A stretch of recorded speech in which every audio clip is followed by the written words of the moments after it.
Hello, my name is Jessica Yegner and today is April 9th of 2023 and I am going to talk about atrial fibrillation and the difference between like what that would mean and what a normal heart would be.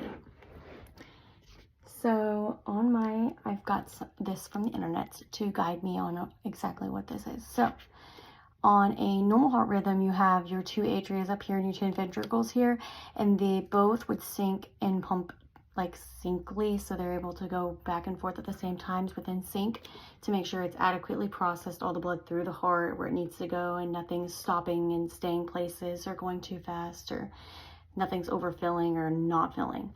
So then in a person with atrial fib, you're going to have your two atria that are chaotically, irregularly, very quick, pumping the blood through the atria that are completely not in sync with the two ventricles here at the bottom. This can cause lots of problems with like clotting factors. I mean, like if you're not able to pump it fast enough, or if it's pumping too much at once, there's going to be too much in there and it's going to start to clot, which is a very, very big problem as you go on in life. So with atrial fibrillation, there's lots of symptoms. Mostly it would be like lightheadedness. You can actually feel the heart palpitations, very fatigued, very tired. You would be very confused, weak, shortness of breath, and dizzy.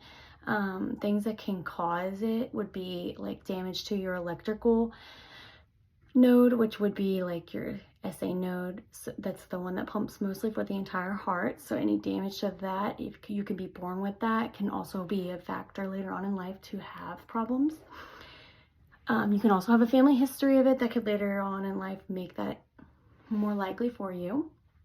Any hypertension, like high blood pressure, any extreme amounts of stress, previous heart attacks, any coronary artery disease, which would be like the arteries not being able to pump like they should be, so that would also cause problems with the heart.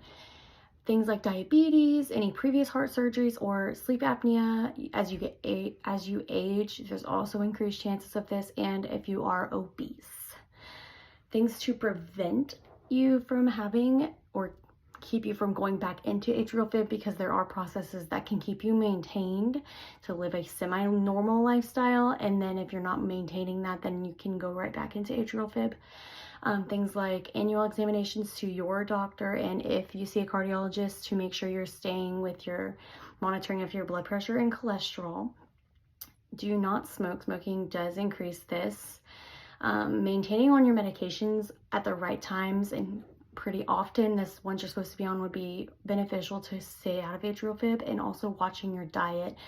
Things like alcohol, high sodium, salt diets, fatty foods are very bad for you. If you have atrial fib, it can throw you right back into it.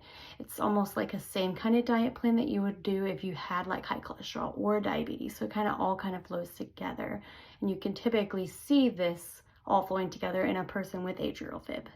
So typically they would have something like diabetes or cholesterol problems as well. Complications, of course, would be like blood clots in the heart, and then the blood clots in the heart that can be resulted of atrial fib can actually spread to other organs of your body, specifically like your lungs, your brain, just different places, and any kind of rupturing of a blood clot is most likely life-threatening. It depends on where it's at, but you definitely do not want that. You have higher risks of stroke and heart failure, and heart failure is something that would eventually lead to potential death if you did not get that under control, because if your heart can't do what it needs, it's like the thing for your whole body that keeps everything under control, so you would definitely not survive. To diagnose someone with atrial fib, you would most likely do an EKG that focuses on the electrical signals of the heart to see if the sinoatrial node is actually functioning properly. Pacemakers that can record your heart rate over time periods also are beneficial to see if you're staying within a rate like you should be, because typically like you'll be within 60 to 100 for your normal, as stated here as well. And on a person with atrial fib, you're going to be up in the 80 to 160 times a minute for your heart rate. ECGs, which would monitor like heart events happening through periods of time. Electrocardiograms, or not echocardiograms, which are the sound waves that can form images for them to view to make sure if you have any atrial fibrillation going on. CBCs, like complete blood counts, thyroid monitoring, and stress tests also are helpful to diagnose another atrial fibrillation episode. Treatments for atrial fib would be anything for like antiarrhythmic, which would keep your heart rate under control, because arrhythmia would just means that your heart rate is out of range. It's rapid, it's very quick. Any anticoagulant, like any kind of blood thinners that would make the blood clots able to stay under control, or to keep the blood thin enough to keep moving to not clot. Electrocardioversions, which those are typically where you would electrocute the heart, and like in a shock wave almost, and it would try to flip the heart back to its normal sinoatrial node to let it start pumping and doing your heartbeat like it should be. It kind of like reprocesses your whole heart to do what it's supposed to. Or any kind of catheter ablations, which would be like them inserting a catheter in places that are inside of the heart that have lots of tissue damage, because that can also increase your areas to have more blood clots. Monitoring your diet is the biggest part of treatment for someone with atrial fibrillation.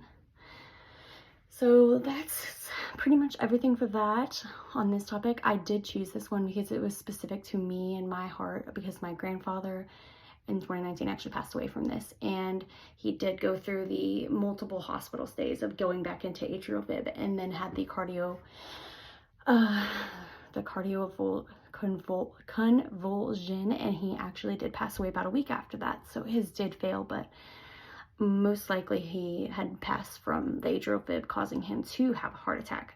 So I believe it's very important to spread the awareness of it and get it under control so nobody else has to go through that, because it was very hard for me and my whole family. So that's atrial fibrillation, and if you have any questions, thanks.